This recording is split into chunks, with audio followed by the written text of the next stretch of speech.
Graph Editor is a fantastic tool. It allows you to do things with keyframes that are otherwise quite difficult to do in keyframe view. Sometimes it gives you another option, another way of doing things. And we're going to open up the Graph Editor AEP project, and you can find that in Fine-Tuning Animation.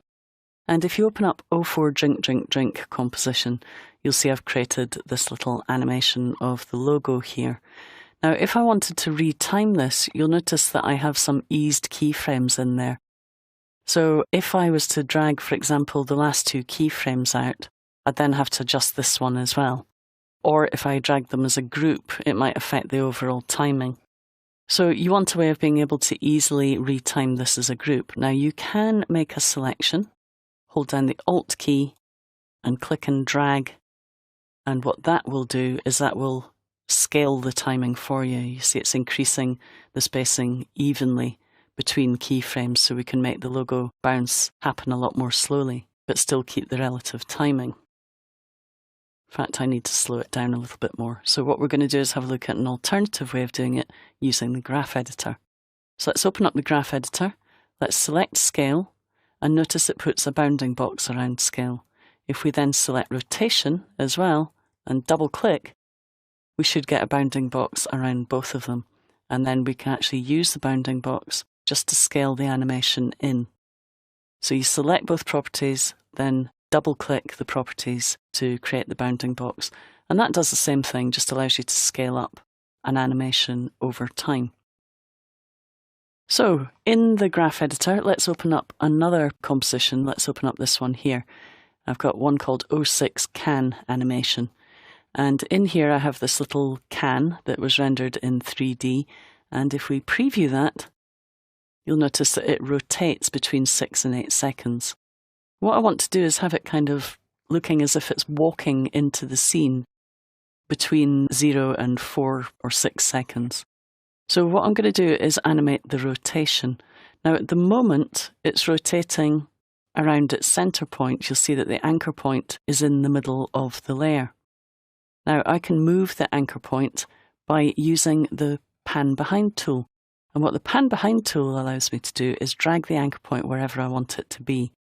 Now you'll notice this is a 3D layer, so it has a 3D axis showing the X, Y, and Z value. We'll have a look more at 3D later. But for now, just click on the center and just drag that down to the bottom. Now you'll notice as we scrub through that now changes the rotation. So this is important. If you adjust the anchor point value using the Pan Behind tool, after you've created some keyframes, it will affect your animation. So we're going to leave that for now and come back to that a bit later. But for now, let's select the Z rotation value and go into the Graph Editor. And you can see here my rotation keyframes. Now what we're going to do is we're going to change the type of graph. At the moment, it's a speed graph. I want it to be a value graph. And it's now going to show me how much it's rotating over time instead of the timing. And I can use this value graph to add keyframes. In fact, I can draw keyframes on the value graph. So I select the pen tool and I can just click in here and add keyframes. So if I want it to rotate backwards and forwards, I can just create a few keyframes. Now, I could be very precise with them, or I can just roughly place them where I want them to be. If you don't believe they're keyframes, jump back to the keyframe view and you can see that I've actually drawn keyframes in the timeline. Great thing about that is now I can go and select the selection tool and just drag these up. So let's drag them to the 200 mark. Now I could multiple select them. So we'll hold down the Shift key, and as I add every second one to the selection, you'll notice it places a bounding box around them. And then I can just move them up to the 200-degree mark. And if we preview that very, very quickly, I've created this animation where it's rotating backwards and forwards, which looks a bit bizarre. And then it continues to do the full rotation there. Now this is really powerful. You'll notice that at the moment it's going between 0 and 200. I don't really want that. I want it to be going backwards and forwards evenly, with 0 being the center point. So what I can now do is select all of those rotation keyframes And you'll notice that the graph is displaying between 0 and 300. But if I click and drag this free transform box, I can hold down Shift after I start dragging and just make sure that it's halfway between 100 and minus 100. And you'll see that it updates the graph. And now if I preview it, it's going side to side. Now it's a little bit too much for me, so if I scale it down, I can scale it down from the top to the bottom. Just scale it down a little bit.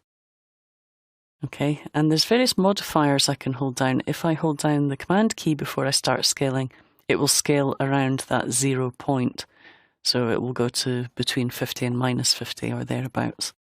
And if I preview that, I've just reduced the amount of animation. In fact, I could do that a bit more. So hold down the Command key or Control key on Windows.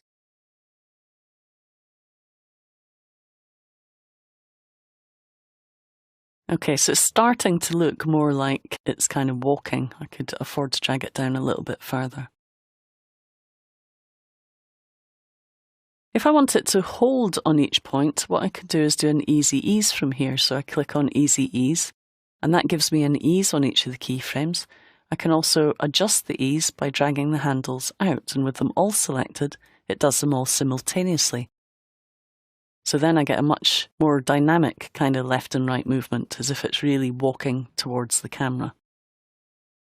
Okay, now I'm going to get rid of this last keyframe, don't really want that, and I'll get rid of the one before it. I can also create loops, so if I select all of the keyframes again, I can copy them, so Command C or Control C on Windows, move to the last keyframe, and just paste them. And that way I can extend the animation a little bit further if I want to. Slight change of timing here, so I would just go in there and hand tweak that so that the shape looks right. So you're kind of adjusting the timing visually by using the graph editor, which I really like. Now the other thing that we want to do is maybe reduce the amount it moves over time. So I'm just going to zoom out a little bit from the timeline as far as I can. And what I want to do is be able to grab the end handles of this. Now you'll notice when I've got too many keyframes, I can't do that. So I'm just going to undo to where I had one group of keyframes. And what we'll do is we'll scale it down. Now if I scale it doing this, I'm scaling the duration and the values at the same time. Okay, because if I do that, I'm just going to make the animation shorter. Okay, so it'll move faster now. So now if I copy and paste those keyframes, I have enough time to see the entire animation. So just backtracking a little bit there, just to give myself a little bit more space. So now I have all of those, I can select them. And again, if I start to drag here, but hold down some modifier keys before I drag instead of dragging, I can hold down Command and Alt. And what that allows me to do is scale the amount that it's wobbling over time. So it can start off with a very extreme wobble and gradually get less as it comes towards the camera. And we can start to fade out the wobble that way. Again, that's something that would be really difficult to do using keyframes.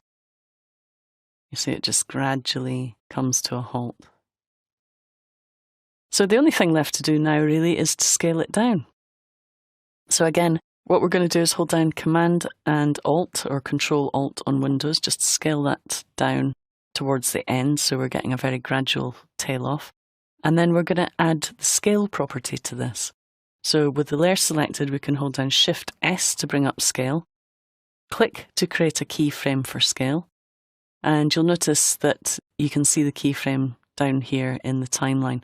So at the moment it's at 29%. I can drag that over to the 6-second mark if I want to. If I want to see both properties, I can click to select scale, shift click to select rotation as well, and just move that keyframe so it lines up with the end of my rotation keyframes.